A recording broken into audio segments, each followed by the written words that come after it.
உன்னை ஒன்று கேட்பேன், உண்மை சொல்ல வேண்டும். சரோஜா தேவியிடம் இதுதான் கேட்க வேண்டும். நிஜமாகவே நீங்கள் மறைஞ்சிட்டிங்களா? அது எப்படி?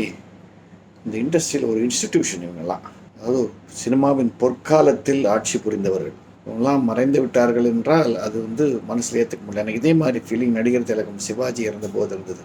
இது சாத்தியமா?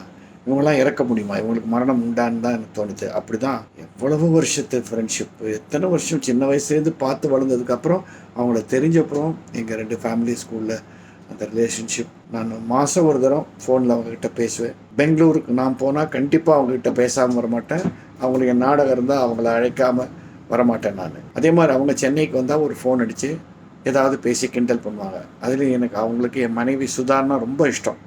ஏன்னா சுதா ஒரு பைத்தியக்காரத்தனமான ஃபேன் சரோஜா தேவிக்கு.